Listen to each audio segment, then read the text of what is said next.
Ladies and gentlemen, welcome to 318R. My name is Howard Tayler, and I prefer the term guest lecturer to the term substitute. According to Brandon Sanderson's syllabus, it says, I talk for 40 minutes, you listen. That seems like an awesome scenario. This is not the way it usually works when I talk, but we'll pretend.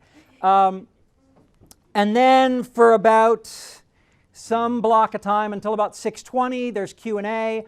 People usually love to ask me business sorts of questions because I currently make a living as a web cartoonist, which I know doesn't seem possible or seems like a dream job or whatever.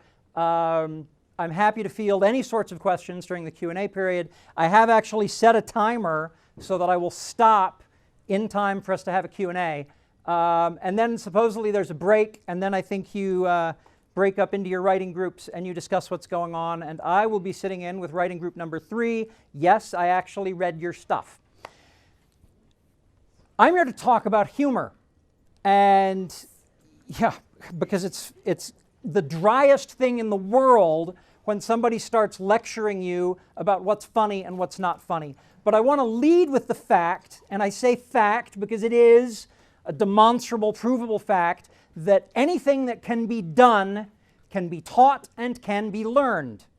If it's not working for you, it's because you're not doing it right, you've been given bad information, you're not practicing it right, something's wrong with your process. So if you're attempting to be funny and people are telling you that your jokes fall flat, don't feel like they've just told you that, you're short or you're bald, because those are, oh wait, those are things that you can't necessarily overcome, while having a good sense of humor is.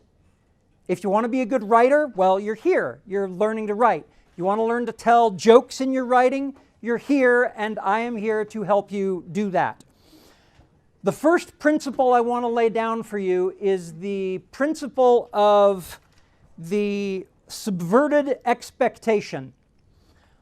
A great example of subverted expectations is found in the like the David Letterman top 10 lists. Any of you ever listened to those sorts of top 10 things? Let me tell you what I mean. You know what? I should have brought one of the Schlock Mercenary calendars. I created a set of maxims for maximally effective mercenaries, each of which is supposed to be an in-universe aphorism that my characters live by. And yes, some of them are extremely foolhardy and stupid, both the characters and the aphorisms. One of the aphorisms, I'll share it with you now, a soft answer turneth away wrath. Once wrath is looking the other way, shoot it in the head. Those of you who are familiar with Scripture know that a soft answer turneth away wrath is sort of like the peacemaker's sort of approach to dealing with conflict. And I have subverted it and turned it into a horribly violent practice of deception. There are plenty of other examples of this.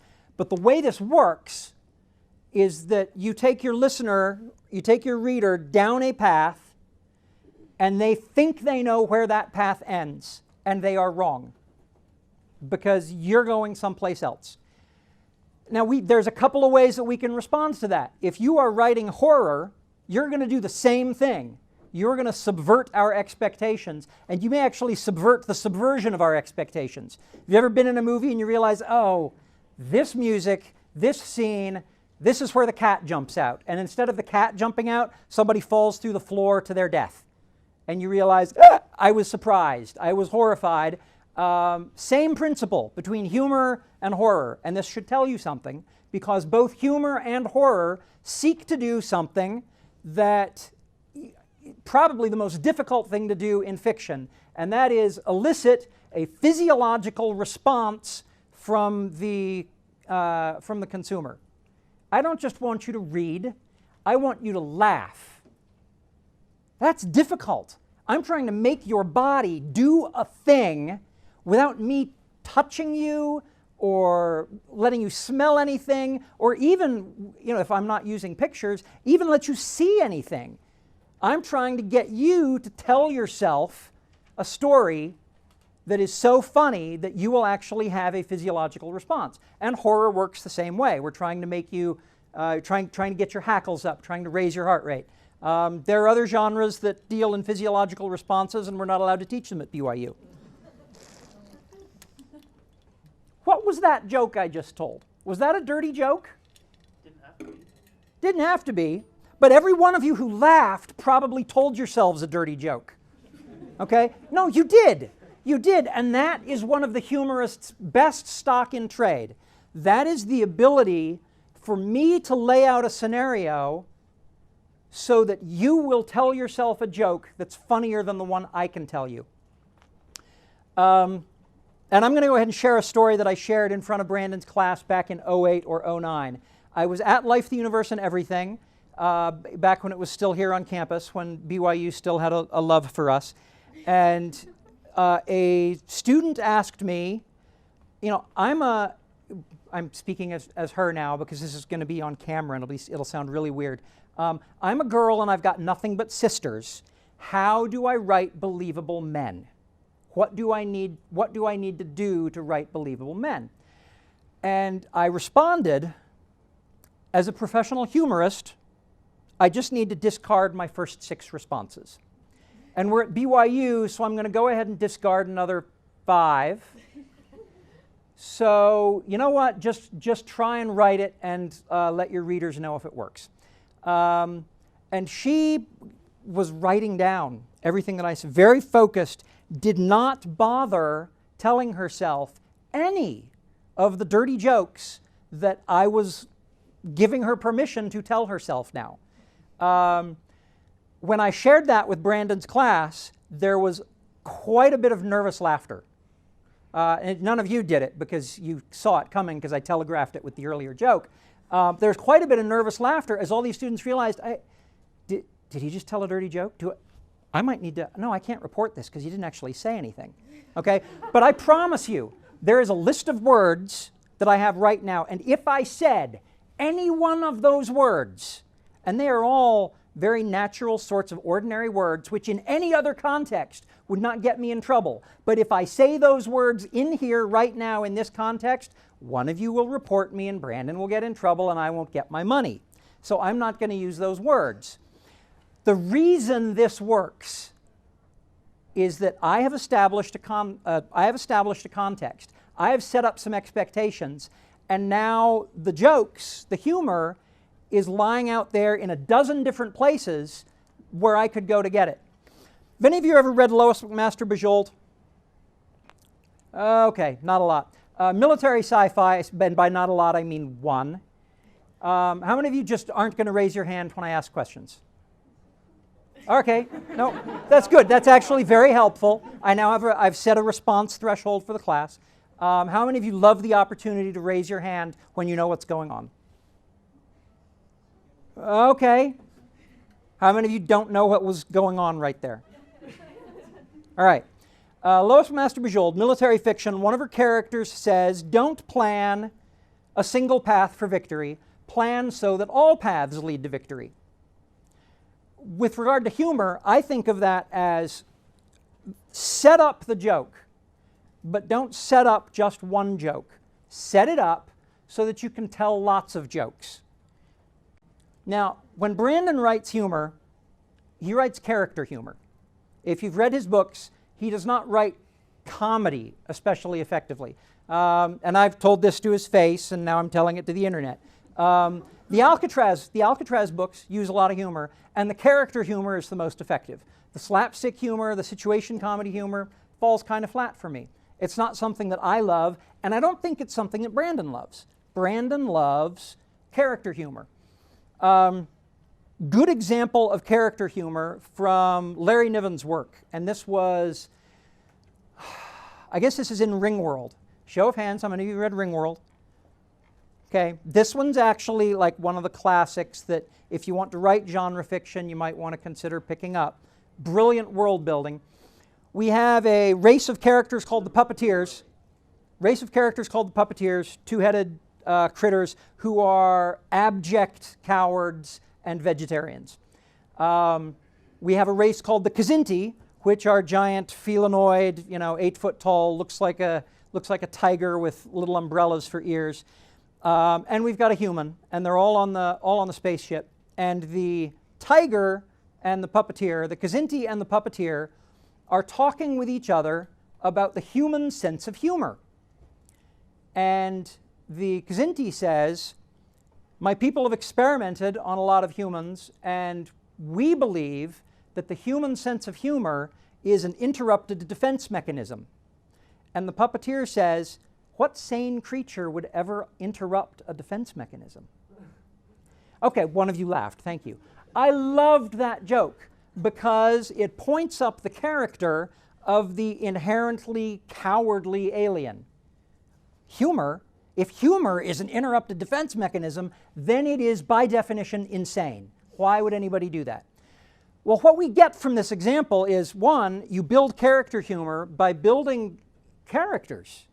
Build your characters so that they're interesting, and then do something with that piece of interest. Do something with that character that subverts the expectations of the reader. The second thing we get from that is that Larry Niven and I are in agreement about the source of humor. When I say that we are subverting your expectations, and he says we're interrupting a defense mechanism, we're talking about the same thing. If you open up a door, and what you see through the door is not, in fact, a hallway leading to another room, but a precipice into oblivion, your expectations have been subverted, and you have a defense mechanism that is going to kick in and keep you from stepping through that door. Why does humor offend some people?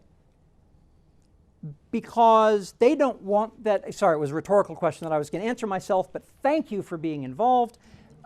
Because, and you probably had the right answer anyway, because it's so freaking obvious now, because their defense mechanism refuses to be interrupted.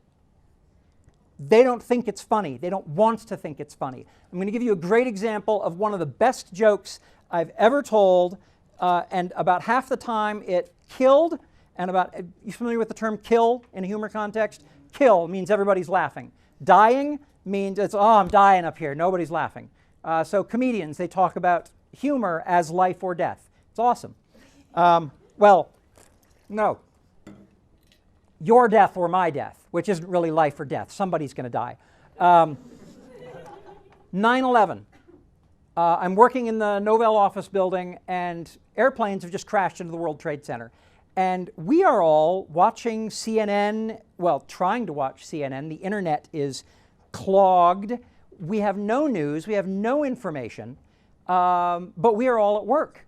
And we're wandering around from office to office, carrying on inane water cooler conversations. And it really is a scary time for everybody. And I would walk into people's offices, and understand I was kind of a big deal at Novell for a few years. I had an office with a window, as did most of my fellow big deals. And so I'd walk into their office where they're sitting with their computer kind of facing their window. And I'd stop in and say hello, and we're just making small talk, and they turn to face me, and then I would do this. Whoa, low-flying plane. And about half the time people are like, oh my God, oh, that's hilarious. Never do that again. And the other half of the people just went straight to yelling at me and saying, never do that again. Now, I could not have told those jokes a day later. Because by a day later, we knew the extent of what had been done to us, and there was no longer room to tell that joke. But that's a great example of interrupting a defense mechanism. How are we doing on time? We have... Stupid, went to sleep. I didn't want you to go to sleep. Yeah, I got about 22 more minutes of talking in front of me.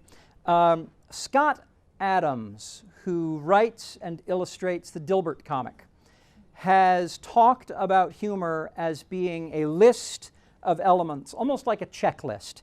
And I always forget the items on the checklist. You can Google it if you want to. Scott Adams, Dilbert, and then I think the key words are going to be like humor and clever, bizarre, cute, cruel, recognizable, maybe one or two others. So he's got this list of things that he says are important towards selling a joke.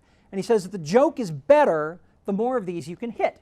And then he talks about his own work, and he says, so when Catbert is, or Dogbert I guess, is wagging his tail while being mean to somebody in a business context, we nail recognizable, we nail cruel, and we nail cute. And so he's got 3 out of the 6 or 7, and that's good enough for a newspaper comic.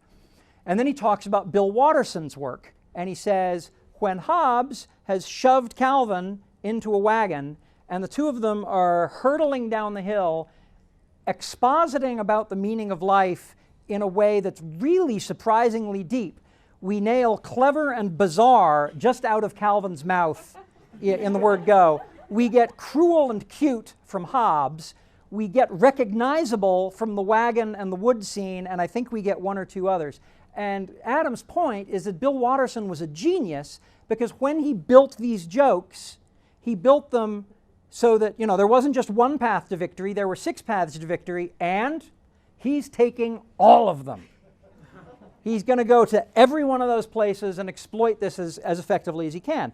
Now, of course, the difference between what Bill Watterson was doing and what you probably want to do if you're looking for a career in genre fiction, show of hands, how many of you want to write epic fantasy for a living? Get them up there. You can be proud of it. How many of you want to write science fiction? How many of you want to write horror? Horror's awesome. Horror, okay, couple. Okay. Physiological response, people. Horror is wonderful, and it's fun to write, especially since you know that you are doing a thing to another person. Think about that for a moment. As a humorist, I'm doing a thing to another person. I'm making them laugh. I'm making them happy. I'm bringing them joy. Horror is just the flip side of that coin. When we talk about Bill Watterson and talk about writing genre fiction, you don't want to try and score on all 6 at once, because the moment you do that, people will recognize, oh, you're just kind of going for the joke. Boy, you really sold that joke hard. Wow, that's like a stand-up routine, not a lecture. This, by the way, much more like a lecture than a stand-up routine. Trust me, I can't do stand-up. My brother's done it. I'm not very good at it. What you want to do is, as I said before, take your characters, take something recognizable about those characters, and then exploit it. Let me give you an example from real life. What's the difference between a fancy home in Utah and a fancy home in California, besides $250,000? On the floor plans, the basement is labeled food storage instead of wine cellar. Why is that funny? Because for all of you, it's recognizable. How many of you grew up in a home that had a wine cellar? How many of you have been in a home that had a wine cellar? Okay. What's the difference between food storage and a wine cellar? No difference, except with the wine cellar, the stuff's allowed to go bad. Well, worse. Let me give you an example of a top 10 list type of stuff, and we're going to perform an exercise, okay? You're going to have to think now. This is, I know we said I talk, you listen, but there's going to be a little bit of interactivity here. The air here in Utah County and Salt Lake County and Cache County and a number of other inversion-prone counties has been the worst air to breathe in the United States of America. If you were going to do a top 10 list about the top 10 reasons Utah's air is blank, what do you fill the blank with? We're just coming up with a title for the top 10 list first. What do you fill the blank with? Toxic is at the very end of the garden path. That is what we all expect that sentence to end with. So we begin by subverting the expectation and saying the top 10 reasons Utah's air is awesome. Now, what do you guys know? Let's just rattle off facts. Just facts. You don't need to try to be funny. What do you guys know about the pollution problem we have? The air can't escape. The air can't escape, okay. What is it that we're breathing? The carbon monoxide, particles that they call PM 2.5, things that are often very difficult to filter. What does it do to visibility? It makes it harder to see in the day. When was the last time you were able to see the Y? Okay, you can see it today. The air cleared up. All right. If I'm trying to do a top 10 list making fun of Utah's air pollution, I'm going to start by front-loading the facts on that air pollution. Some of the things that are in it are minerals. What else has minerals? Mineral water. So top 10 reasons Utah's air is often. Take a deep breath, you don't need mineral water. Okay, that's not a great joke, but it's a start. Now you need to recognize that humor is like anything else. How many of you, out of the gate, your chapter 1 blows your writing group's socks off and they're like, oh, this is the best thing I've ever read. You guys done that? Not yet. It'll come after you've written a couple hundred chapter 1s of different works. Don't be an eternal chapter 1 person. Okay? Jokes are the same way. When you see a comedy routine and that comic is just killing. Any of you guys watch Jim Gaffigan? Yeah. I love Jim Gaffigan. Mostly clean, always hilarious, quirky sort of style. How rehearsed do you suppose that material is? It looks spontaneous. It looks like he's reacting to the audience. But let's face it, he knows every word he's going to say. He's refined that act in front of audiences, and he knows when a joke is going to kill. If the joke falls flat, he has an alternate plan for victory. That's where his little inner monologue voice comes from. If you haven't seen Jim Gaffigan, he will often talk like this, and then he kind of turns his head to the side and does a little high-pitched voice. Oh, this guy really isn't very funny. Oh, he's still talking about bacon. So Gaffigan does that as what he's trying to do is give voice to the audience's thoughts on his work. This is all elaborately rehearsed, very, very practiced. So my first stab at a joke, you don't need mineral water. Okay, one of the 40 people in the room laughed. Not a great hit rate. I would probably want to rewrite that joke. The joke that I was telling the other day about the air is that it's awesome because you no longer need an air filter. Just tie a fork to the end of the string and wave it around over your head. On Scott Adams' list, that qualifies as bizarre. Because, I mean, how much is that really science? How much is that really going to pick up? I don't know, but after 4 swings, I just scrape the string off and tastes like vitamins. Sorry, I made myself thirsty. The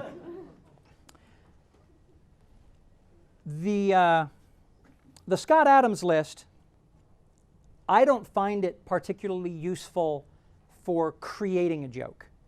I find it fantastically useful for refining a joke. Look at something you've written and ask yourself why it does or doesn't work. You do that with your other writing, right? When somebody tells you, oh, this character, this doesn't sound like it's in character for this person. Well, why doesn't it sound like it's in character for this person? You have to answer that question. You have that person's character up here in your head. Jokes are the same way. Why isn't this joke playing? Why isn't this funny? What's missing from it? Oh, what's missing from it, and this actually happens to me a lot, what's missing from it is a critical element like, say, recognizable. Have any of you ever told jokes that were like very niche specific sorts of jokes that half the people in the room didn't get? I was a music major here at BYU, and I know all of the musical instrument jokes, all of them.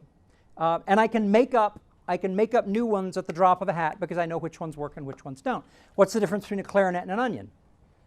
All right, now stop. Think about onion for a moment. I don't want you to laugh at the joke. I want you to dissect the joke before I've given you the punchline. Think about onion for a moment. What do we know about onions? They make you cry. It's made up of like layers. Layers. When does it make you cry? When you cut it. Do we have a punchline yet? Nobody cries when you chop a clarinet into little pieces. Oh, see how that works? Has Brandon talked to you a little bit about merging the strange and the familiar? What am I talking about? It's like, he has. How many weeks have you guys had this class? It's like session 3? This is our third week. Oh, man. Wow, straight off the diving board into the stupid end. Sorry about that. Usually Brandon doesn't invite us in until later in the term when you've had more opportunities to know what he wants you to know. Another of the musical instrument jokes, and this one's one of my favorites. I got to use this at Dragon's Keep just the other day when I met a BYU student who said she was performing in Les Mis in the orchestra pit. Oh, that's awesome. What do you play? I play viola.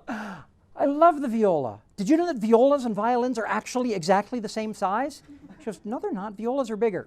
Optical illusion. Viola players just have very small heads.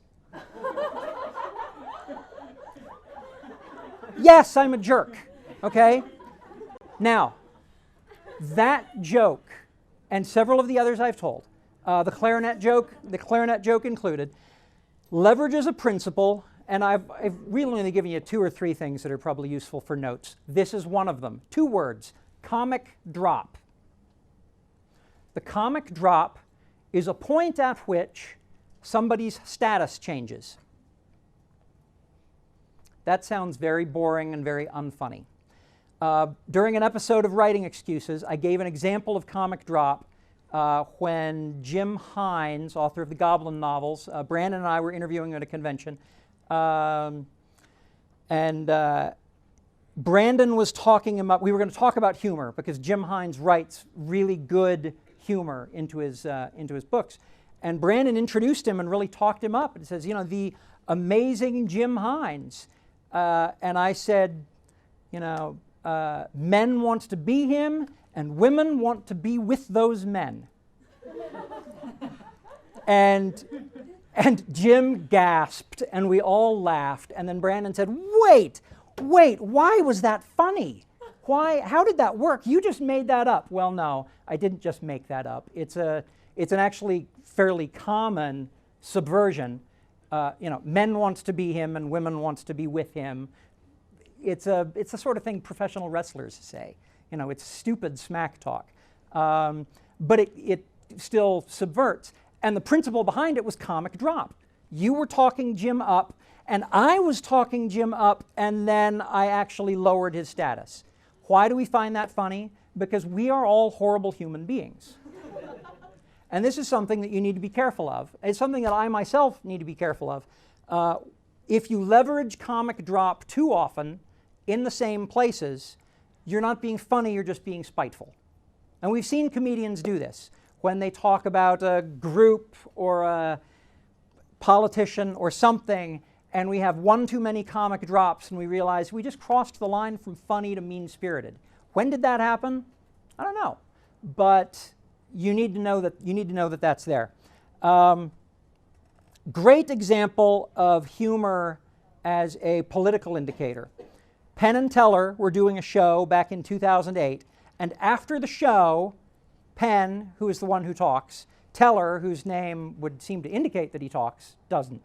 Penn Jillette said, after this show, I knew that Barack Obama was going to be the Democratic nominee for president. Because the joke that we almost cut from the show absolutely killed. It was in February of 2008, before the Democratic National Convention had been held yet, and the joke was, Hillary Clinton is all bent out of shape because Obama is getting free press during Black History Month. She's really not angry at Obama, she's just upset that there isn't an angry white bitch month. Okay? And the audience went crazy.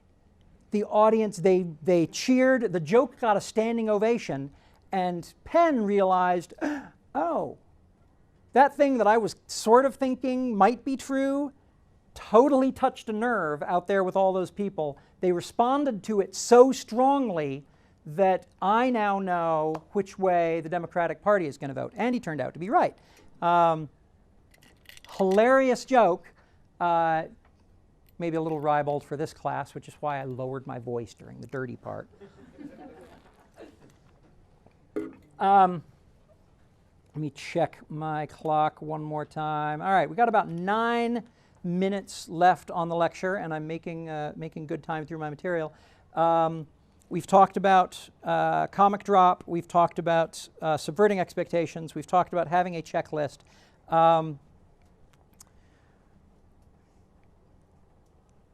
Let me pose a question to you guys.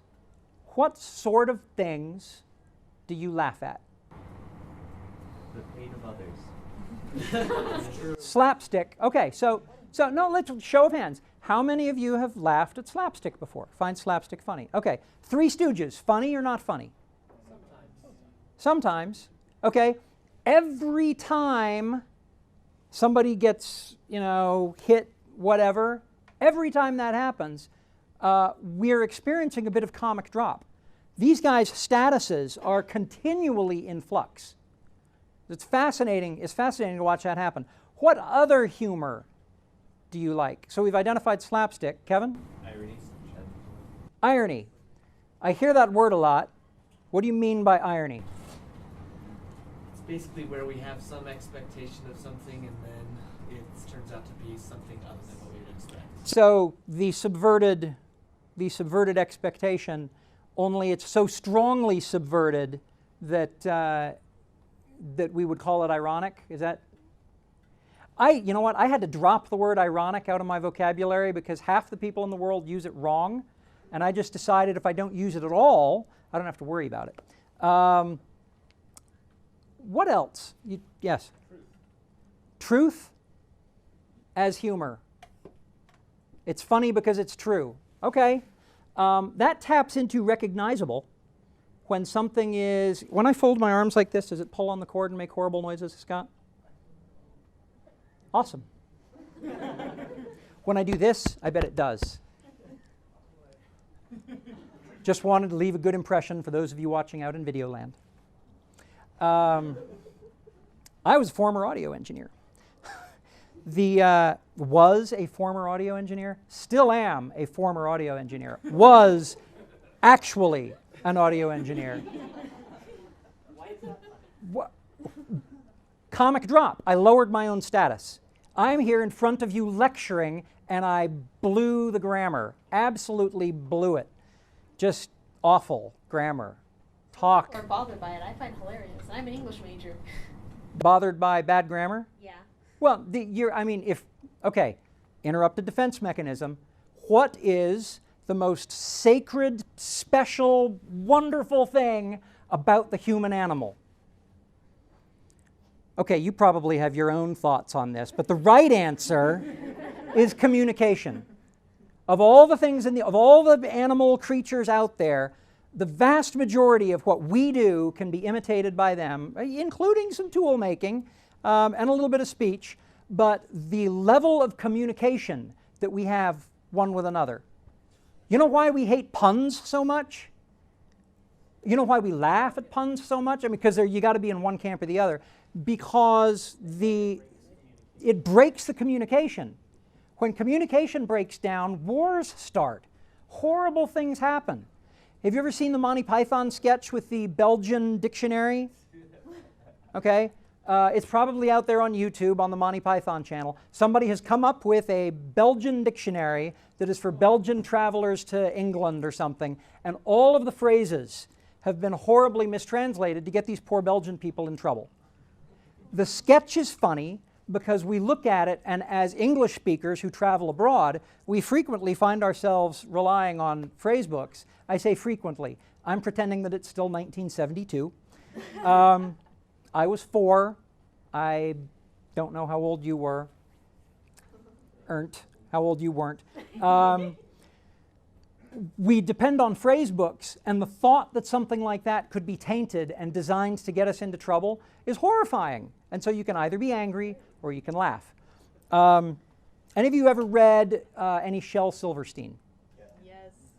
Awesome. Love Shel Silverstein? Okay. Shel Silverstein got his start drawing dirty cartoons for Playboy magazine. True fact. I'm happy that he turned his life to good. While he was writing for Playboy, he wrote a series called Uncle Shelby's ABZ book that eventually made it into print and is the children's book that you really, really want to read as a grown-up. In this book, he subverts your expectations about the ABCs, and the whole book is designed to get children into trouble. It's like the Shel Silverstein version of the Monty Python sketch, complete with things like, let's see, P is for pony. P is for the pony that makes Daddy's car go. The pony lives under the hood and runs really fast. This is called horsepower. If you feed the pony some sugar, maybe Daddy will buy you a cowboy suit. Shel Silverstein. You know what? Let's open it up for questions. Let's open it up for questions. I can talk and talk and talk. I'm not going to wind this down. You know what I am? Hang on. I am going to wind this down to a conclusion, and I'm going to restate what I stated in the beginning, which is that anything can be taught, anything can be learned. If you know what to practice, you can get good at anything, including humor. The works of Anders Ericsson, if you Google his name, and Carol Dweck, they have done science on this, basically saying if you believe that something is innate, that something is just given to you, it's a gift from on high, it's heritable, it's genetic, if you believe that, you are less likely to succeed in that endeavor than if you believe that this thing can be taught, can be learned, can be improved upon. If you believe that your efforts to become a better humorist, to become a better writer, to become a better basketball player, a better computer programmer, a better English teacher, I guess that means my timer's done. I didn't know that was going to be so noisy. If you believe that your efforts can make you better at any of these things, you stand a much better chance of succeeding in that endeavor. And the second part of this is that if you know what to practice, if you know where you're weakest, and spend your time practicing on those things that you're weak at, you will get better at them. Now, of course, the secret to life is discovering where you're no good and finding somebody who can tell you, oh, you're doing this all wrong, practice this instead. And it's tricky to do. But hey, you guys are at a university. There's a wealth of people around you who can help with that. All right, let's open it up for questions. Questions regarding humor, questions regarding the lack thereof, which is mostly this tape, and anything else. And I've already forgotten your name, I'm sorry. I'm Casey. Casey, that's right, with a C-A. Casey. Do you watch TV, and if you do, what do you think is funny right now? I do not watch broadcast television. I don't have time. I wait for people to tell me something is awesome, and then I torrent it to see if it's really awesome. And if I love it for more than 3 episodes, then I torrent all of it and commit to buying the DVDs. And because I'm a grown-up who can afford these sorts of things, I then go ahead and buy the DVDs, and they sit in a box, maybe never getting watched because I've already got the torrents on my computer. So it's a curious sort of morality, but I'm owning up to it. That's the first part of the question, answered way too long. Do you watch TV? I could have said no. Community. Okay, and let me talk to you for a moment. About Community and what's the other show I'm going to name? Big Bang Theory. Okay, here's the difference between the two. Where's the comic drop? Big Bang Theory, the comic drop is always on the nerd. Community, the comic drop is delivered by the nerd. I'm a nerd. Which show do I love more? Community. Which show is more popular to the wide world? Big Bang Theory. Why? Because of the placement of the comic drop. I would encourage you to watch an episode of Big Bang Theory and an episode of Community back to back and see what you do and don't find funny. Was that a good answer to your question? Awesome. Yes, sir. Spencer. Yes. Would you say the principles of horror would be the same as the principles of humor, only they're horrible nega version? I like the phrase horrible negaversion well enough to say yes without having done any research. Okay, show of hands. How many of you have read anything that I've written? Okay, how many of you haven't? I just want to see how bad it. Okay, this is a great crowd to play to. It's like I'm not preaching to the choir. Okay, I wrote a short story called Flight of the Runewright, which is my first ever horror story. It's science fiction horror with sort of a Cthulhu-esque sort of feel. And when I wrote it, I tried to scare myself. I have a playlist of torrents that I paid for later, of bumpers and stingers from a group that does, you know what the term bumper and stinger means? Scott might. Nope, even Scott doesn't. Okay, old days. Bumpers and stingers are the carts that they would stick into the broadcast tape deck. You know what tape is? Please. 21st century is killing me. That have little bits of music on them to establish mood. At the end of a TV show or at the end of a scene, you'll hear a little thread of music. Bumpers and stingers used for tension and horror and whatever else. A playlist made of nothing but this. It is an edge-of-your-seat playlist where, once it's randomized, you really have no idea what's coming next. I listened to that while writing a first-person, present-tense, unreliable narrator story in which horrible things happen to everybody. I think I did pretty well. Some of the folks who've read the collection that it's in said that my story was best. I think that's awesome because I think I'm awesome. This is not Comic Drop. That's a little joke. It needs way more love than that.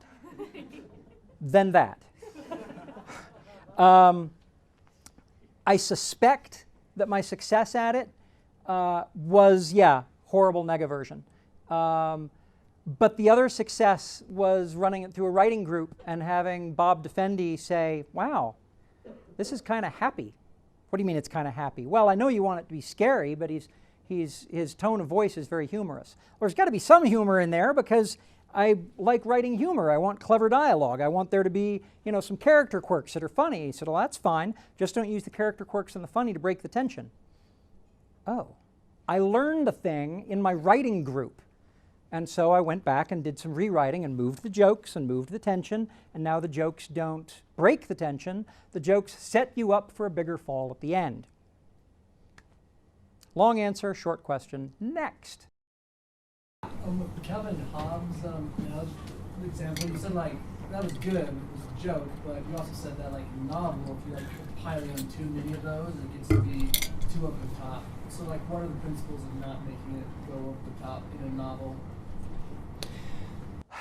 I'm going to backpedal a little bit because the principle for novel is actually the same principle for Calvin and Hobbes. If the very first Calvin and Hobbes strip you'd read was a Sunday strip with the tiger and the boy hurtling down the hill, it wouldn't fire for you as well. It wouldn't trip all of those cylinders. You don't know that the tiger's really a stuffed animal and that Calvin has an amazing imagination. You don't know anything about these characters. You're just reading their observation about the world. In a novel, I'm going to use a different example. How many of you have ever watched a James Bond film? Shame on you. What happens in the first 10 minutes of a James Bond film? James Bond is awesome. Okay, now let's suppose for a moment that you are writing a novel about, awesome McHenry Awesome, and you want to do the James Bond style intro, where he is so over the top awesome in your first 10 pages that the reader is just instantly in love with him. How likely are you to succeed? Well, it depends on how good a writer you are, but let me tell you the hurdle you have to clear. You haven't yet earned that level of awesome with that character. When I go to a James Bond movie, they play James Bond music. I see 007 on the screen. It's Daniel Craig. Okay, who's older, Howard Tayler or Daniel Craig? Daniel Craig. Wait a minute. That sucks for me. Okay. You see Daniel Craig or Pierce Brosnan or Sean Connery. Sean Connery is also definitely older than me. And you know that this character is going to be awesome in the first 15 pages. They don't have to, or the first 5 minutes. The screenwriter doesn't have to earn it. It's a freebie. He's capitalizing on the rest of the franchise. If you want to tell a joke, or if you want to write a triumphant stand-up and cheer victory scene, and you haven't earned every single thing you're trying to pay off on, it'll fall flat. And so in Calvin and Hobbes, it succeeds because Bill Watterson spent a long time earning Calvin's character and Hobbes's character and the Wagon's character and the Hill's character. He established these things for us already. If you want to pull that sort of thing in your book, you have to do the same thing, which means that joke won't fly in Act 1. You're going to fulfill promises to your reader with that joke. You're familiar with Chekhov's gun? Yeah. Show of hands. Chekhov's gun, yes, no? No? Chekhov's gun? Then I need to explain it. Chekhov's gun, Chekhov's law says if there's a gun hanging on the wall in Act 1, it must be fired in Act 3. Corollary, if you want to fire a gun in Act 3, you need to hang it on the wall in Act 1. The operating principle is when you put things in your book, you may be making promises to the reader.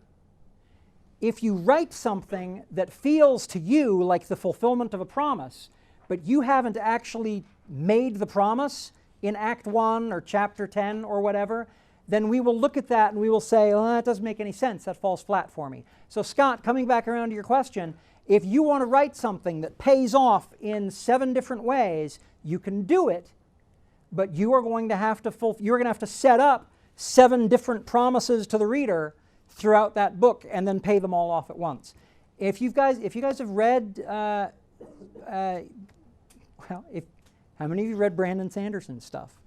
You're in his class. Okay, when he writes conclusions to books, he rewrites and rewrites and rewrites and retroactively foreshadows and fixes things so that when you, the reader, for the first time, reach that ending, Brandon's rewritten it a dozen times to make sure that every promise made to the reader is getting fulfilled here in this scene, and that scene is not pulling anything that wasn't foreshadowed someplace else. The other principle, short name for this principle, is surprising yet inevitable. Inevitable is hard to pull off. Surprising is easy. You know, it's a surprise, you just do something that they weren't expecting. Be non sequitur, it doesn't follow. But that's not the same as surprising yet inevitable. Yes? As a webcomic artist, you have to publish piecemeal and at a very brisk schedule, so you don't have the opportunity to do that sort of retroactive foreshadowing. When you work on a creative work, how do you set things up so that you can have things happen later on down the road when you haven't gotten there yet? Prior to the advent of extreme high-speed photography and some higher dimensional sorts of mathematics that allowed us to look at how turbulence worked, we would look at the bumblebee and we would say, aerodynamically, it's impossible for the bumblebee to fly. How does the bumblebee do it? He just flaps really hard and thinks about where he wants to go. Did that answer your question? Because that's how I feel. No, seriously, that is exactly how I feel about it a lot of the time. I look at what I'm doing and I'm thinking, wow, I have no idea how this story is going to end. This thing that I just did, I know this thing is right. I do not know how it affects the end of the story. I'm just going to keep flapping. And it's a testament to my extreme good fortune. You thought I was going to say extreme good looks, I know. All right, I need to find a new comic drop victim. Testament to my extreme good fortune that it's mostly worked.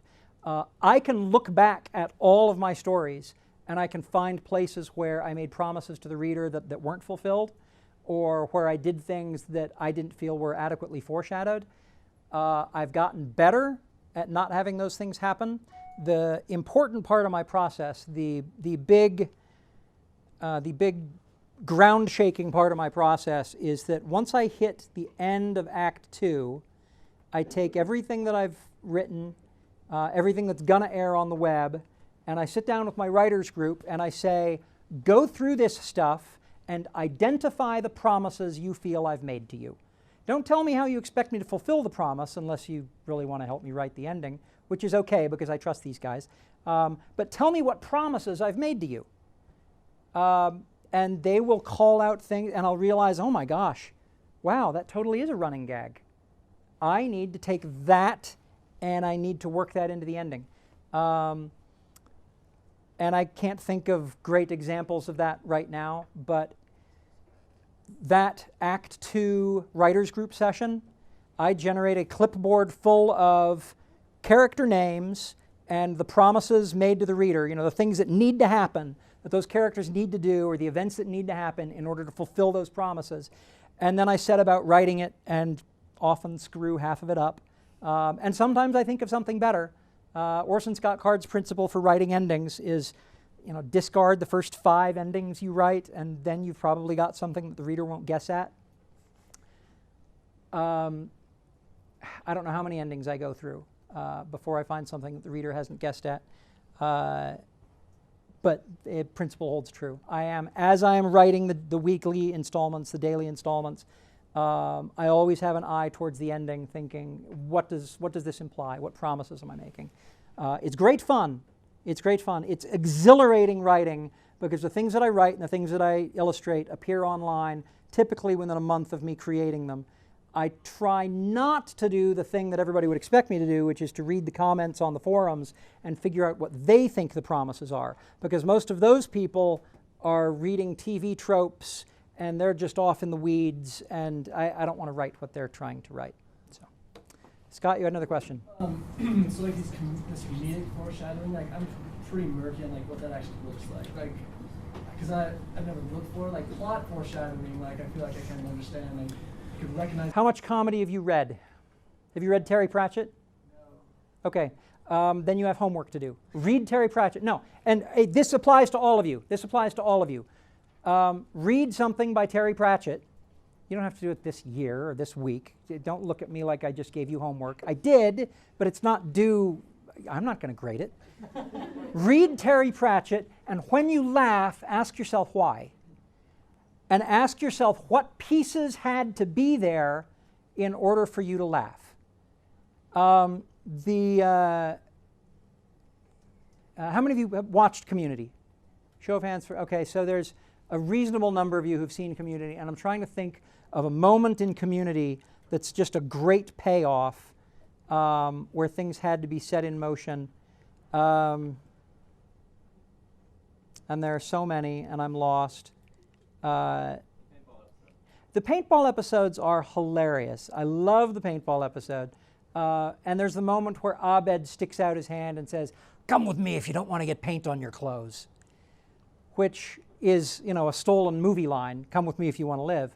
And why did I find that funny? Because I've seen the movie. I can't remember the movie, but I recognize it as a callback, and it was hilarious. My favorite moment from Community is where Abed is talking about the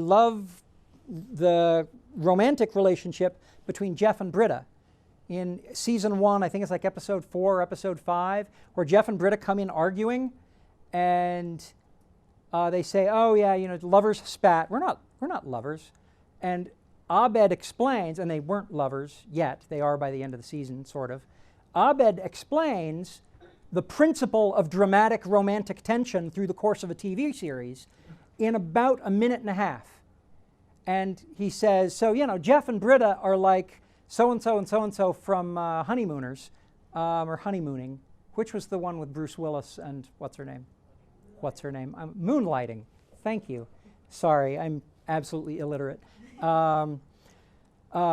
So he starts by saying, yeah, it's like these two, except if they're them, then you would be this, and you're not like this, but you're like this, and so maybe it's like Cheers. And he goes through and starts, and you know how Abed is, just rattling fast, and he relates everything to TV. At the end of that, he arrives at a conclusion where he says, and that is why, and I mean this on multiple possible levels, we can never be friends. Talking about the TV show Friends, and also talking about the fact that everybody at this table doesn't like each other, okay? And that, in terms of setup, we had to have set up the relationships for these characters for Abed to go off on that tirade, and we have to depend on people who are smarter than Howard to know what all of these TV shows are so that all of this unfolding can happen. Because Abed, every time he says something like that, he's grabbing something from the vernacular. You know, when I say Friends, meaning the TV show, how many of you ever saw Friends? Okay, it's not really your generation's show, but what is your generation's show? What do you people watch? Glee is supposedly. How I Met Your Mother. Okay, so if I say, you know, How I Met Your Mother, suddenly you have a whole raft of images. You've got a bunch of stuff in your head related to that. That is information that I can now use. When we talked about Utah's air quality, that's something you all have personal experience with. That's something that you draw upon. It's hard to depend on if you're writing a novel, but it's something that you can work with. Well, but I mean, the question is like, how do you create that for yourself? Like, not drawing for like what's out there already, but like I'm creating. Your characters talk to each other and do stuff and advance the story and all of those things. They have lives that you describe, and that is what you're setting up. I mean, I don't want to make it sound like it's completely basic and inane a question, but this is what you as an author are doing, and as you are building these characters, you are going to use that information in other ways. Kate, I'm sorry, your hand, I've been looking over the top of your head for the whole, what's your question? Okay. I just was going to say Arrested Development is a really good example of comedic foreshadowing, and all of their humor, a lot of their humor relies on just referencing back to the characters, which is what you're going to do in a novel. So if you're setting up your characters to be a certain way, you're referencing back to them. That's it. Well, and the example I gave earlier about food storage versus wine cellar, okay? If you have a character, well, let's say you got two characters in your book. One of them is a bookworm, you know, loves books, and another one is an alcoholic, and they come across some sort of domicile, and there is a shelf. They're like, oh wow, this shelf is awesome. This makes me want to put books in it. Well, this shelf makes me, you know, want to buy beer. Or, you know, makes me want to collect wine. I don't know, but as you play off between those two characters, they will say things like that. You'll realize they would see things differently. I don't know if Brandon's had that lecture with you yet, but you define your characters by what they see, how they perceive the world. Two different point of views, two different POV characters are going to be completely different, even looking at the same scene. And you're going to play off of that when you write humor, because one of them is going to see a bookshelf, and the other one is going to see a rack for video games, and another one is going to see a place to keep the dead body parts. I don't know. They're your characters. I didn't do that. I didn't put that in your book. That's all on you. Kevin. I was thinking another good example of that would be Whedon's Firefly. Just Yes. These different casts seeing different things. He does character-based humor really, really well. He does dialogue very strongly. The Avengers movie is a great example of setting up promises to the readers and fulfilling them later in the film, even if he did miss on a couple of big points that still have me a little bitter. Great moments that we wanted to see but didn't. Moment number one is when Thor, you remember when Thor pounded on Cap's shield and blew everybody down? When the two of them are being pounded on and Cap is low and they're being swarmed and Thor just sort of takes care of it? What Cap should have done is said, Thor, hit me. That would have been a fulfillment of the promise, and we would have looked at that and said, holy crap, that's awesome. I totally didn't see that coming until you did it right then. Why did they not hire me to write that movie? Because Joss Whedon's way better at this than I am, and if he missed a couple of beats, I'll let it slide. Kate, did you have your hand up again? I just was going to ask an entirely unrelated question. Good, I love unrelated questions. But something I've been debating about, how do you feel about creating characters who are relatively unlikable? Should Creating characters who are inherently unlikable. There has to be a reason for them to be in the story. I want my villain to be the hero of his own story, and so he can't be completely unlikable because he has to like himself. Otherwise, you haven't created a villain, you've just created a monster. Smaug is a good example of that. Oh, it's just a dragon. We just got to kill the dragon. How many lines does Smaug really have? Well, he does a little riddle thing with Bilbo and then realizes, oh, I should go burn down Dale. Okay, he's just a monster. He's not the hero of his own story, he's just a monster. Characters who are unlikable, if they begin in an unlikable position and have an arc that takes them to a likable position, that's awesome. That's a fantastic challenge. And that's something that we see that a lot in, we see that a lot. The first Iron Man movie, are we supposed to like Tony Stark at the beginning of Iron Man? I know I didn't. No, he's a jerk. Well, I thought he was kind of awesome. Okay, He was a jerk. awesome, awesome, and jerk are not mutually exclusive. Okay? He gets to be a jerk. He gets away with being a jerk because he's awesome. By the end of the film, when he says, I am Iron Man, you get chills. Why? Because he's awesome and he's awesome. And he's being honest. He's owning up to stuff. That's great. So when you talk about unlikable characters, I guess it depends on how unlikable. If I don't like any of the characters in your book, then I'm going to stop reading, and maybe I'm not your target audience. I don't know. The Thomas Covenant series, which we mentioned in the last Writing Excuses, the protagonist is inherently unlikable. He's bitter, he's cruel, he commits rape on his very first visit into the fantasy universe, and we're not supposed to like him. He has an arc. He gets better. He doesn't get a lot better. We still despise him a little bit. He's not a hero, but he has to be heroic in order to solve the problem. And so it's a very different sort of novel. I hope I could keep talking about unlikable characters because they're awesome. Other questions? Is it 6:20? We're supposed to break at 6:10. Are you guys going to actually take a break?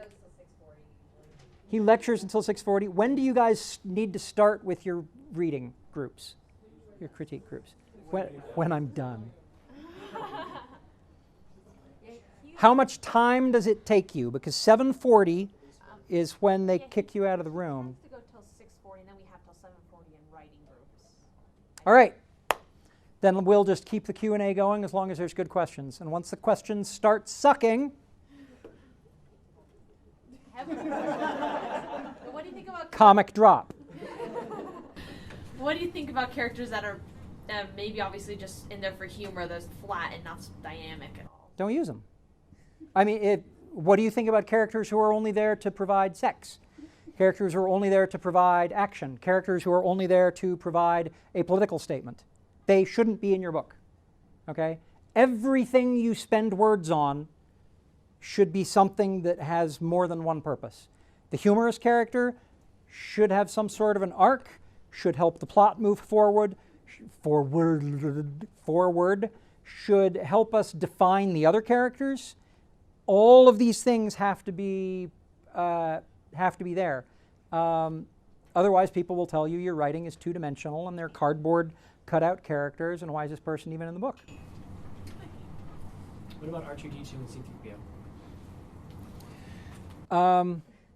Okay, so Star Wars question. R2-D2 and C-3PO in Star Wars, we wouldn't have accepted it as a science fiction movie that broke new ground if we didn't have characters who were robots. So Lucas was breaking new ground by making characters robots. Okay? That's reason number one why they're in the film. They could have been aliens, but I don't think that would have broken ground for us yet. R2-D2 and C-3PO move the plot forward, offer comic relief, and help us define Luke's character and Ben's character and basically every character they come into contact with. It's almost as if in Star Wars, and this was brilliance later unrealized, it's almost as if we're seeing this whole human war through the eyes of the robots, which is fantastic and brilliant and awesome, and they totally belonged in that movie. He got that idea though from Akira Kurosawa in the Hidden Fortress, like telling the story kind of from the perspective of the two lowliest characters. When was the last time that I didn't steal an idea from somebody? No, I'm just Okay, saying. yeah, that's Idea. I mean, maybe it was unrealized in the episodes 1 through 3. when I say unrealized. I think he knew what he was doing. Yeah, no, he totally knew what he was doing. It's that that promise was not kept throughout the series. Meh. They are what they are. I don't feel betrayed. We got J.J. Abrams. the very best thing that could happen is a Han Solo movie in which Han spends the whole movie shooting first.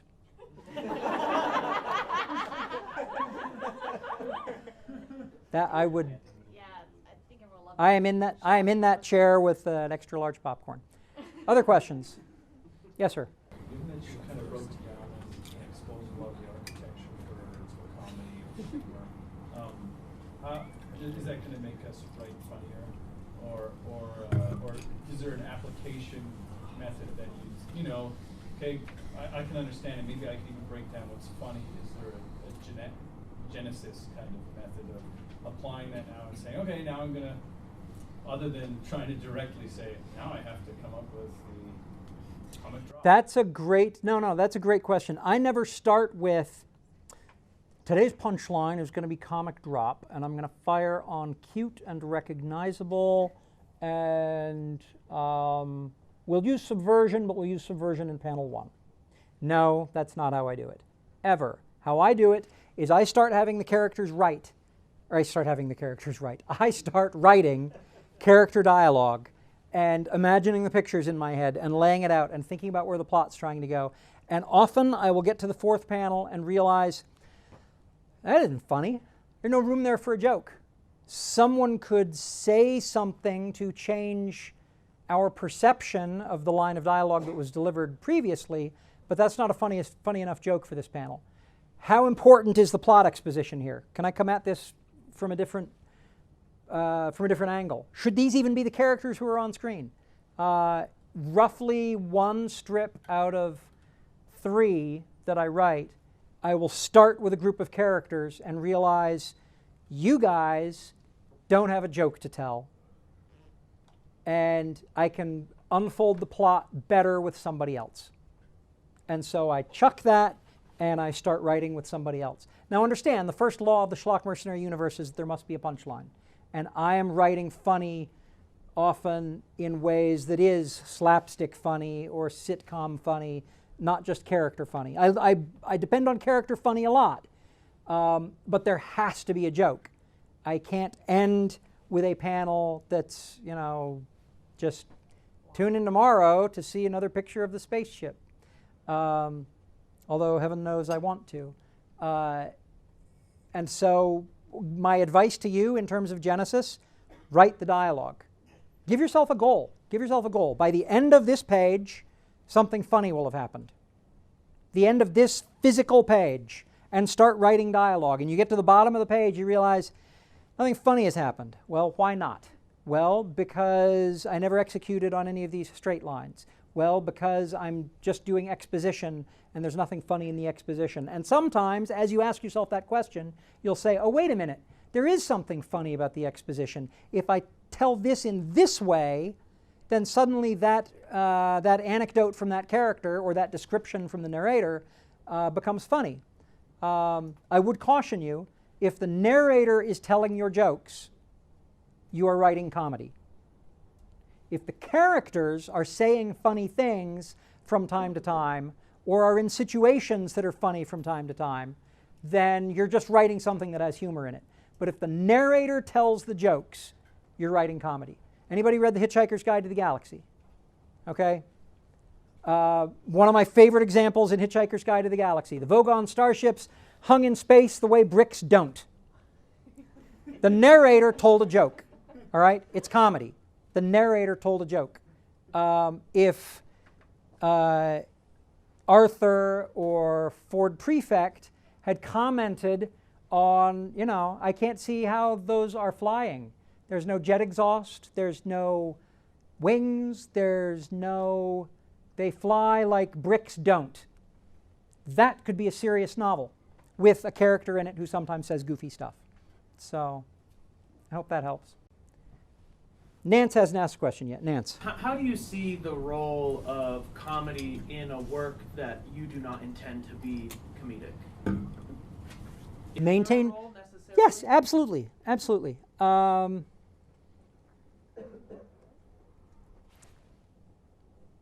many of you are going to remember this class session? Okay, almost all the hands went up. That's awesome. I think, I could be wrong, that you will remember it better because you laughed. Okay, not all of you laughed. As a matter of fact, some of you really didn't laugh, and that hurts me inside. But many of you did, and when you laughed, you were having a physiological response as your brain did things, experienced some sort of cognitive moment, some sort of subverted left turn or whatever, and the information is going to stay with you longer. So why do I want to put humor in a book? So that you'll remember that page. Something important happened there, and I made a joke, and it stuck with you. Other uses, relieve tension. Familiar with scene sequel format? Okay, scene, car chase. Sequel, standing around at the ambulance. Scene, fighting off the assassins at the hospital. Sequel, hiding out at grandmother's house because maybe they can't find us here. Okay? Scenes are where things happen, and sequels are where we respond to those things. Humor fits really well in sequel, in the chapter after the car chase, because that's what we as human beings naturally do. Somebody in that group might just be jerk enough to pull the, oh, dude, low-hanging airplane joke, or whatever its equivalent is, okay? That's how we deal with stress. And so humor is a tension breaker during the sequel portions of your story. How else? Humor as a way to explore the characters. The Niven example that I gave earlier, when the puppeteer says, what sane creature would interrupt a defense mechanism? Well, okay, I laughed, but I also learned something about the extent of the puppeteer's cowardice. It's not a personality trait, it's genetic. It's freaking anatomical. He's an anatomical coward. And let me turn the question on its head. Why do you put anything in your book? What purpose does it serve? Why did we describe the campsite? Why did we name the horses? Why did I talk about the history of the hero's sword? Why did I write any of that? Hopefully it had a reason to be in the book, and you need to be able to answer that question for everything you put down. Now, I'm not suggesting that you should slow your writing to 1/2 its current pace, and after every sentence, ask yourself, why did I write this sentence? Don't do that. Write all of the words first, and then go back and justify the existence of those words, whether they're funny or serious or horrific or I was going to say sexy, but romantic is probably better for this context. I'm done with that answer. Next question. Yes, sir. I have heard that humor is short and that it is concise, but I have seen counterexamples such as Rich Burlew, who tends to be very long-winded with his joke. What do you think is the role of brevity and conciseness in humor, and is it desirable? Brevity is the soul of wit. We've heard that before. Real estate is location, location, location. Humor is delivery, delivery, delivery. It's all how you deliver it. If the punchline is too long, it usually doesn't work. If the punchline is the end of a long sentence or a long story, it might be a shaggy dog joke. Shaggy dog jokes are usually long, involved stories that end with a pun. One little pun, and you realize, oh, the whole joke was here just so I could say, a pun. And now I can't remember any of those. Those used to be my favorite kind of jokes because they're so disappointing for the audience. To tell them, not to listen to them, obviously. So brevity certainly helps. The acid test is it funny? If I'm reading a punchline, if I'm reading something I've written and realize, wow, this isn't working. Why isn't it working? It isn't working because visually, there's too many words. That word's too long. It's a funny word, but it's too long. I need to replace that word with the word monkey, because the word monkey, I can bank on that word. Apparently not in this room, but in other locations, people love the word monkey.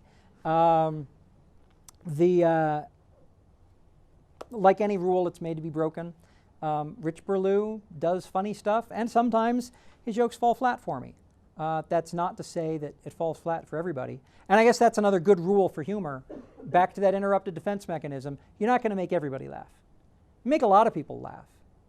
A comedian who is doing their HBO comedy special will make everybody laugh because all of those people are familiar with his work, they're fans of what he does, he or she does, and they've paid money to be in those seats, and the people next to them are laughing, so darn it, they're going to have a good time.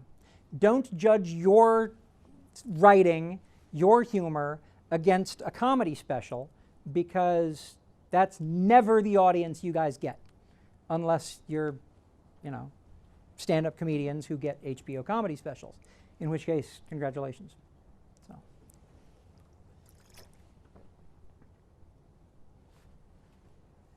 Casey.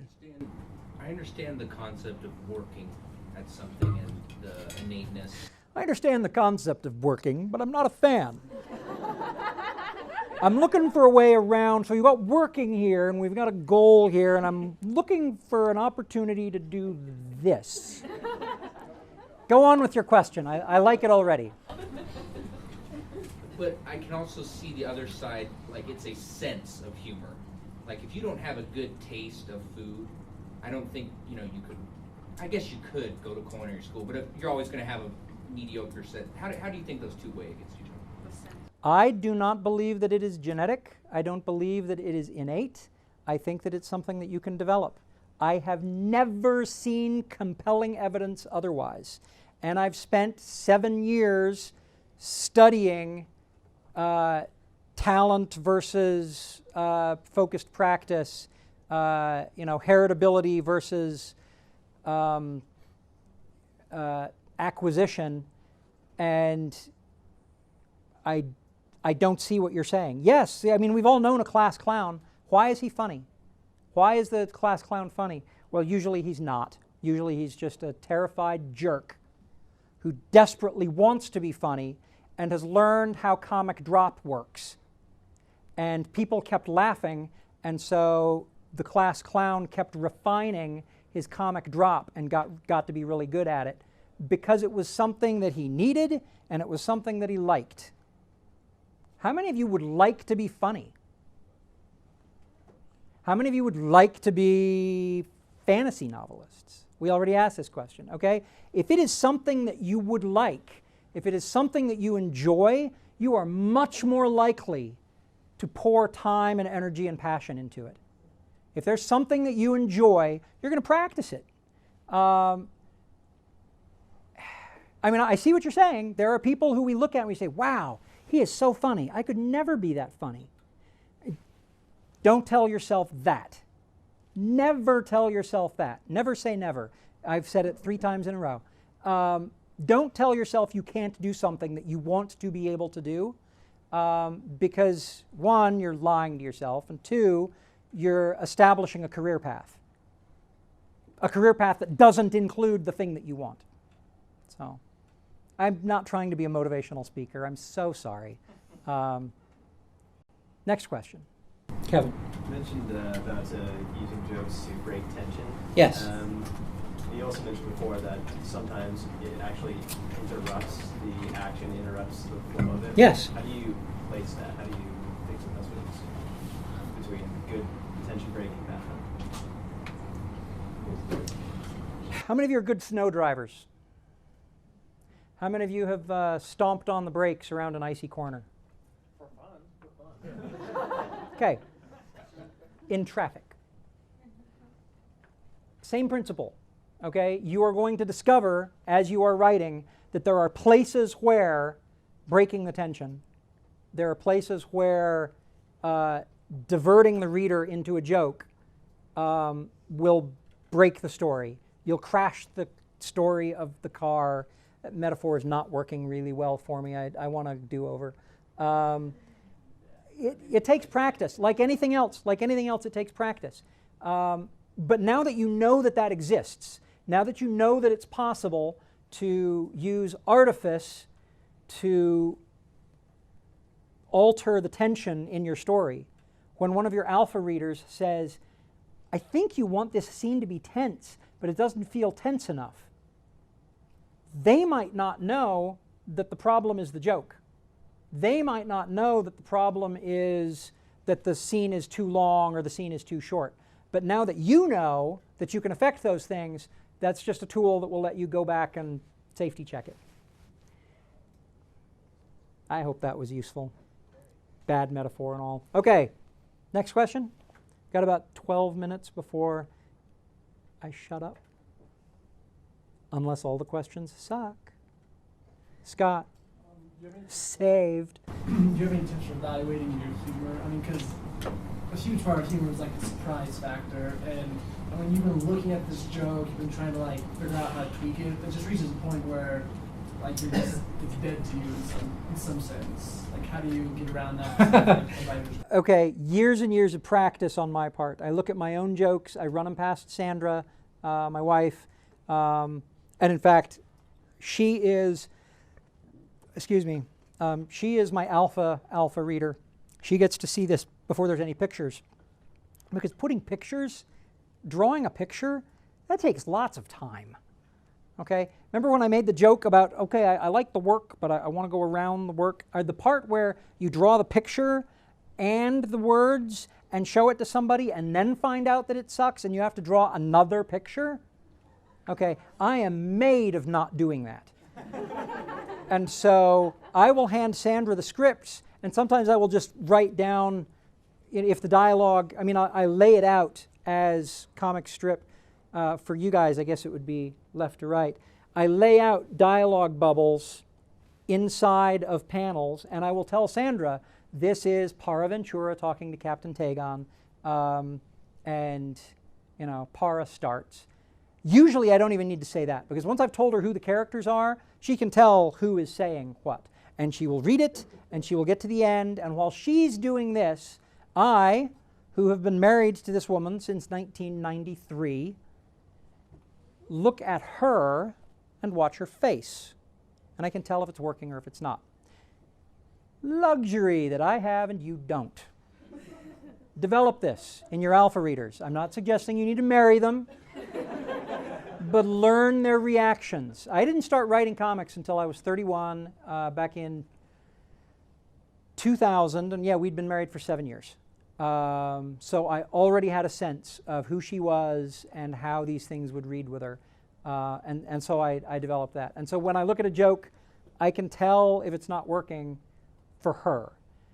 None of my jokes work for me by the time I'm done drawing the picture. I just keep flapping. It cleared the Sandra hurdle. It cleared my hurdle first. I had an idea for what to draw for the picture. I'm just chopping wood and carrying water until the river and the forest are gone. That's a great metaphor. I'm going to use that the next time I talk in, like, Berkeley. I'm just going to chop wood and carry water. I'm just going to do the grunt work that I've laid out in front of myself until this is done and have a little faith that it works. And then I put it up on the internet, and people send me money. That's not actually how that part works, but anyway. Casey, did you have a question? Scott asked one, and then, but your hand was up, and I'm not familiar. Could you just talk about your... Oh, sorry. My work, schlockmercenary.com, epic science fiction being told 4 panels at a time. The lead character, Sergeant Schlock, is a carbosilicate amorph, weighs about 250 kilograms, about yay high, sort of pyramidal in shape, looks like the dropping of a 20-ton ungulate. Eyes, mouth, he's sort of an embodiment of violence and appetite in sort of an everyman kind of character, and he allows me to tell punchlines that a human character wouldn't, like being able to pull his weapon of mass destruction out of his mouth. It's been running for 13 years now, every day. It's formatted like a newspaper comic. The early artwork is so eye-bleedingly bad. The only way for it to suck worse is for us to raise atmospheric pressure. Physics joke doesn't play in the English department.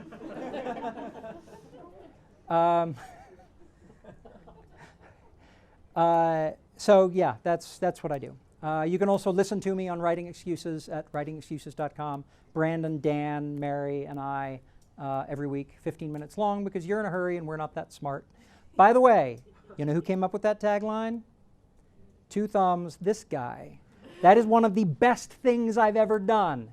And the reason it worked is that Brandon and Dan trusted the humorist to come up with a way to describe the podcast that has nothing to do with what we actually talk about. The selling point for the podcast is 3 in the beginning, and now 4 professional creatives giving you advice and counsel about how to create. That's a horrible tagline. But we decided to make it 15 minutes long because we wanted you to listen for 15 minutes, high signal to noise ratio, lots of information, stand in front of the fire hose for 15 minutes, and now go write. Go do a thing with the information we've given you. So I wrote the tagline based on that. And taglines, they're like anything else. Well, brevity is the soul of wit. That's why that works. One more question, and then it's time to break into writing groups. The business, I think that's really interesting. How do you make money? Because you give away your comics for free, right? Yes, you don't have to subscribe to the website. I have roughly 150,000 readers per month, around 30,000 per day. On a good month, ad revenue on the site will be between $3,500 and $4,500. During the Christmas season, that can double if I play my cards right and mention products on Amazon. I have an Amazon affiliate account. Brandon does too. I am leveraging a large audience. A very small percentage of my audience buys merchandise. About half my money, half my revenue comes from the sale of books. Another 15 to 20% comes from the sale of other stuff, like, I made water bottles.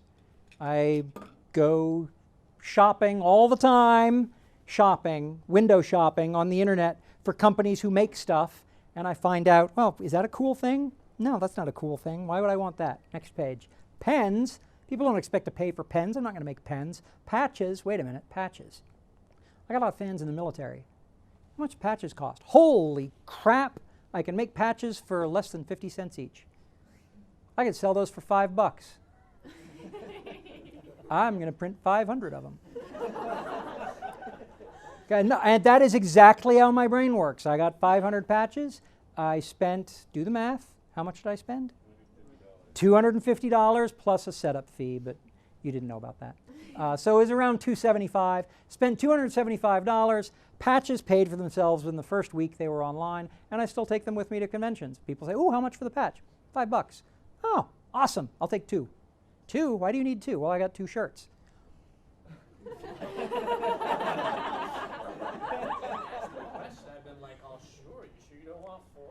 Well, and one of the things that I learned when I had my first book out, I had this is sign language for a book, I think. I promised not to make eye contact, and now I'm looking over there, and they're saying no. That's not sign language for a book. I made a book, and I made pins, and I was charging $5 for the pins as well, and the book was $15. And I was at a convention, and people would hand me a $20 bill, and I'd hand them a book, and then I'd go get $5 for change, and I'd hold the pin in the other hand, and I'd say, okay, this is your change, or I can just keep this and I can give you a pin. You would be amazed at how many people took the pin. And I realized, and this is business mind, I really shouldn't be telling you this because you guys should be writing. You shouldn't be focusing on this crap. But business mind, I needed to have merchandise at all of the price points. I need to have something I can sell for $1.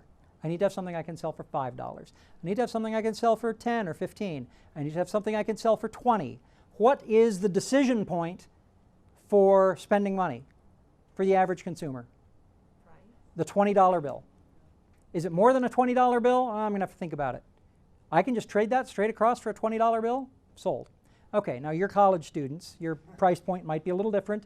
And I'm not disparaging that at all, but I'm saying that for my demographic, the $20 bill is the decision point. Now, once I've opened your wallet, well, I had a lot of stuff back here that you might want. For instance, book collections.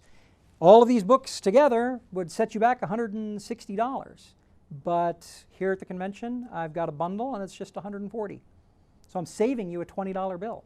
You get to keep that $20 bill and go spend it over there somewhere. And people buy it. Yes, I'm evil, okay? Yes, I'm exploiting.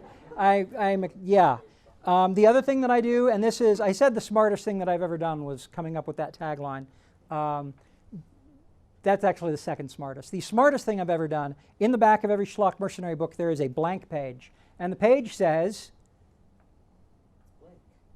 this page intentionally left blank. You've seen that before. Yeah, this page intentionally left blank. If it's not blank, then perhaps the author has defaced your book. And then when I release new books, I say, if you'd like a sketch edition, I will number the sketch, and it's an extra $10. How fast do you think I can draw a $10 sketch in the back of a book with a Sharpie marker? 5 minutes or less. I hear 5 minutes. 30 seconds. I hear 30 seconds. 13 seconds. Okay, a 13-second sketch looks like a smiley face. But I have a character who looks like a smiley face. So yeah, between 45 seconds and a minute and a half once I get going. So yeah, when I have a new book release and I'm sketching books, I like to tell myself that I'm making $600 an hour. It's physically extremely demanding. Don't look at me like I'm a rich person. I come home after doing 200 sketches down at Dragon's Keep, and the instrument is sore from this knuckle all the way to the elbow. My back is locked up, and I'm going to go drop it in a sink full of ice and cry. Okay? It is not as awesome as I made it sound with the whole $600 per hour mark. But, okay. I'm going to ice my arm for $600. Okay, that's just fine. That's just fine. The secret to all of this business model is audience. My audience is smaller than Brandon's audience. Okay? The difference between our two audiences is that everybody in Brandon's audience has to spend money. Nobody in my audience has to. And so, so I don't make as much as he does. Also, I don't have a degree. Well, I have a degree. I have a bachelor's degree in music. Why am I talking to you guys? Audience size is everything. I cannot tell you how to grow your audience, because the things that I did 10 years ago and 8 years ago and 5 years ago. I had an audience before Facebook or Twitter existed. Wow. I'm ancient. So hope that helps. All right, it is 6:45. You guys need to break for Writers Group. Thank you very much for your time. I'm going to be joining group number 3. Yes, you can clap if you want to.